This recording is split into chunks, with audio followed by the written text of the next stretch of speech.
2. The waves slapped up against the dock in Johnny's boat. More stars appeared. The wind was strong enough to blow the mosquitoes away, so he could stay outside as long as he felt like it. His parents went to bed early. He'd be damned if he'd get his hair cut. He lay back, down on his back on the hard wooden dock, looking up at the star-studded sky, and eased up on himself. It was okay. He was alone. Maybe he'd grow his hair really long as Liza's, and wear it in a braid, or 2 braids. Bullet grinned. That would give the old man something to chew over. He didn't blame Liza for just going off with Frank. 4 years ago now. He almost had to respect her for doing it. About the only smart thing she'd done in her life. Or Johnny either. Packing and going off to college and just never coming back. He didn't blame him anymore. Trust Johnny to do a smart thing. Get a scholarship. Johnny got the brains and Liza got the looks. It was funny, though, and not as if he missed her, but he could always feel how Liza wasn't there. Once Johnny was surely gone, it stopped bothering him, like a board nailed into place.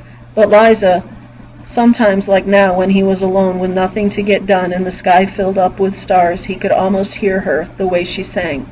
Bullet couldn't sing a note on tune, but he could hear songs inside his head, just the way they sounded. Now he heard Liza's voice.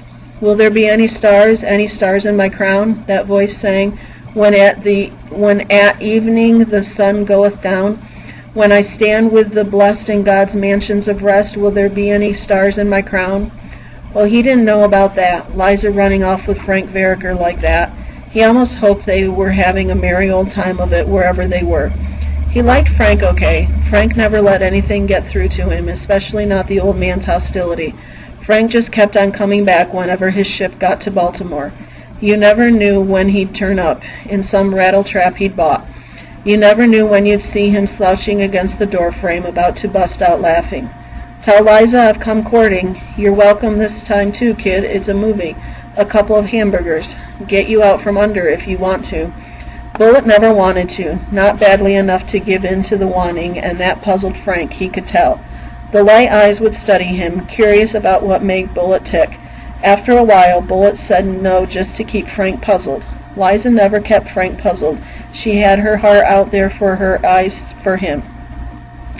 She'd hang around waiting for him to show up out of the blue whenever. She was surprised every time when she finally figured out that he'd gone off again, back to whatever ship he was on, without a word to her. You'd think she'd have learned, but Liza never did learn much, or she'd learned so slow she was long gone before Bullet would have known about it.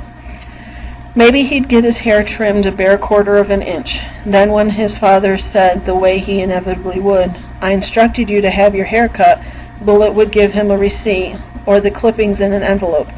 Billy O, the barber, would give him a receipt. He'd shove the receipt at the old man, and then what could he say? Although when it came to a showdown, the old man wouldn't say anything. He'd make Bullet's mother do the saying, to pay her back for standing behind Johnny, maybe. She wanted Johnny to go to college. She stood up for that the way she hadn't stood up for anything before or since against the old man. And Johnny just walked away. Never a letter, never a phone call, all that long year. That long year, who knew what she was thinking? She never said. The old man never said. One long, quiet year that was, not even an explosion when Bullet flunked 5th grade and had to repeat it. All year long, nobody said a thing. That was one good thing about Johnny's leaving. Another good thing was having him gone with his orders and his right answers. Cool it, kid. Hands off. Johnny was always building something, like that boat, worked up off his temper on wood. Or the tree house for Liza, talking at Bullet when he caught him messing with his precious tools, because Bullet was supposed to wait until he was old enough to learn how to use them. Face facts, kid, Johnny told him. Well, Johnny knew how to face facts, and he taught Bullet how, and Bullet had to be grateful for that. Face facts, you're a breaker. You better learn the truth about yourself. So what, Bullet answered him. So buttons. But Johnny would stand up to the old man when he wanted, like about Liza keeping OD, and sometimes Johnny could argue him down. After Johnny left, Bullet figured that he'd also done some standing between his father and Bullet, but Johnny taught Bullet how to stand up for himself before he walked out. Bullet guessed he didn't fault Johnny, and he didn't fault Liza either. His eyes roamed around, watching the stars. He guessed his mother didn't either, although he knew that she, at least, missed them. Not that she said so, not that she tried to stop Liza from going, but he could read her, and if he remembered how different things used to be, how different she was. He could remember seeing her run, her skirt tangling at her legs, and himself running to try to catch her in her laughter when she pretended he had, but that was all gone, long gone, faded away, closed off. As far as he could tell, his mother didn't miss it. Maybe he'd grow braids and wind them around his head and see how many synonyms his father could think of for effeminate. Bullet rolled over, sat up, stood up, stretched. Tired. He went back down to the dock to the grass. O.D. was waiting for him on shore.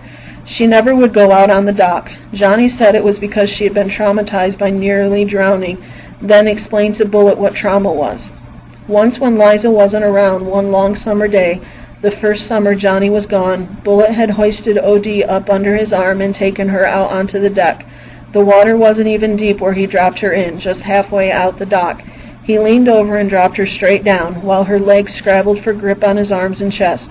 She didn't howl or anything, just froze stiff and looked at him. Bullet figured, trauma or no, all animals could swim. It was an instinct. But not O.D. She sank like a stone, right to the bottom, and he could just barely see her open eyes looking up at him through the 6 inches of murky water. She didn't even move her legs, just like a stone statue. He gave her a while, but she never surfaced, so he jumped in and grabbed her. The scratches he'd had. She was out of her mind with fear, he guessed. When he dumped her on the beach, she just lay there, shivering. He watched for a while. Johnny was always right about things. Johnny always knew the answers. It was just that the way he told you made you want to prove he was wrong. Isn't that right, O.D.? Bullet asked the dog. She wagged her tail and hesitated, wondering if she should come closer.